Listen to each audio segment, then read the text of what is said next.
വിശുദ്ധ ഖുർആൻ വിവരണം അധ്യായം 26 160 മുതൽ 166 വരെയുള്ള സൂക്തങ്ങളാണ്. ലൂത്തിൻ്റെ ജനതയും പ്രവാചകന്മാരെ നിഷേധിച്ചു. അവരുടെ സഹോദരൻ ലൂത്ത് അവരെ ഉപദേശിച്ചു, നിങ്ങൾ ദൈവത്തെ സൂക്ഷിച്ച് ജീവിക്കുന്നില്ലേ? ഞാൻ നിങ്ങളുടെ വിശ്വസ്തനായ ദൈവദൂതനാണ്. എൻ്റെ ഈ ദൗത്യത്തിന് ഞാൻ യാതൊരു പ്രതിഫലവും നിങ്ങളോട് ചോദിക്കുന്നില്ല. എൻ്റെ പ്രതിഫലം സർവ്വലോക രക്ഷിതാവിങ്കലാണ്. നിങ്ങൾ ജനങ്ങളിൽപ്പെട്ട പുരുഷന്മാരെയാണോ സമീപിക്കുന്നത്? നിങ്ങളുടെ നാഥൻ നിങ്ങൾക്കായി സൃഷ്ടിച്ച നിങ്ങളുടെ ഇണകളെ ഉപേക്ഷിക്കുകയും ചെയ്യുന്നു. അല്ല, നിങ്ങൾ ധിക്കാരികളായ ഒരു ജനത തന്നെയാണ്. പ്രവാചകൻ ലൂത്തിൻ്റെ ജനത വസിച്ചിരുന്നത് സദൂം, ഗൊമോറ, സോസയും തുടങ്ങിയ പ്രദേശങ്ങൾ ഉൾക്കൊള്ളുന്ന ട്രാൻസ് ജോർഡാനിലായിരുന്നു. ഇന്നീ പ്രദേശങ്ങളൊക്കെ ഇസ്രായേലിൻ്റെ കീഴിലാണ്. അവർ വെട്ടിപ്പിടിച്ചിരിക്കുകയാണ്. അധർമ്മത്തിൻ്റെയും അനീതിയുടെയും മാർഗത്തിലൂടെ സഞ്ചരിച്ചുകൊണ്ടിരിക്കുന്ന ഒരു ജനതയെ സംസ്കരിച്ച് സജ്ജനങ്ങളാക്കി തീർക്കുക എന്നതായിരുന്നു ലൂത്ത് നബിയുടെ ഡ്യൂട്ടി. സ്ത്രീപുരുഷന്മാരെ ദൈവം സൃഷ്ടിച്ചിട്ടുള്ളത് അവരെ ഇണകളായി ജീവിക്കാൻ വേണ്ടിയാണ്. പക്ഷേ ഈ ജനത ആ പ്രകൃതി നിയമത്തെയൊക്കെ അവഗണിച്ച് സ്വർഗഭോഗികളായി മാറി. പുരുഷന്മാരെയും സ്ത്രീകളെയുമാണ് ഇണകളാക്കിയത്.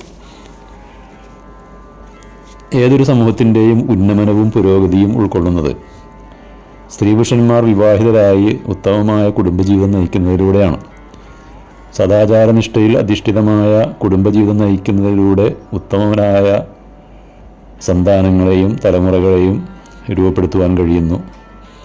നേരെ മറിച്ച് കുത്തഴിഞ്ഞ കുടുംബജീവിതവും സ്വവർഗരതി പോലുള്ള അധാർമിക ജീവിതവുമാണ് ഒരു സമൂഹത്തിൽ കാണപ്പെടുന്നതെങ്കിൽ ആ സമൂഹം അധപ്പതിക്കുകയും നശിച്ചു പോവുകയും ചെയ്യുന്നതിന് ഏറ്റവും വലിയൊരു ഉദാഹരണമാണ് ലൂത്ത് നബിയുടെ ഈ ജനത.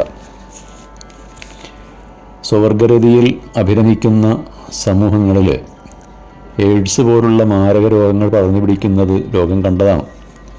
ഇന്നും എയ്ഡ്സിൻ്റെ പിടിയിൽപ്പെട്ട് നരയിച്ച് ജീവിക്കുന്ന എത്രയോ ലക്ഷക്കണക്കിന് ആളുകളുണ്ട്.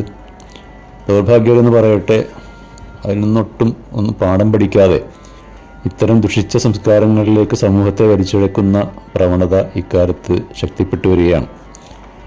LGBTQ എന്ന ചുരുക്കപ്പേരിൽ പ്രചരിപ്പിക്കപ്പെടുന്ന പ്രാകൃത സംസ്കാരം സമൂഹത്തെ അധപ്പതനത്തിലേക്കും അധാർമ്മികതയിലേക്കും സമ്പൂർണ്ണ നാശത്തിലേക്കുമാണ് നയിക്കുന്നത്.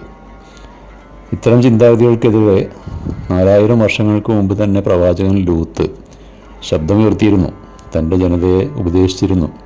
പക്ഷേ ആ ജനത അദ്ദേഹത്തെ തള്ളിക്കളഞ്ഞു, ധിക്കരിച്ചു. അദ്ദേഹത്തിൻ്റെ ഉപദേശങ്ങൾക്കും ഉത്ബോധനങ്ങൾക്കും പുല്ലുവില പോലും കൽപ്പിച്ചില്ല. അതിൻ്റെ പരിണതി എന്തായിരുന്നു എന്ന് തുടർന്നുള്ള സൂക്തങ്ങളിൽ വിവരിക്കുന്നുണ്ട്.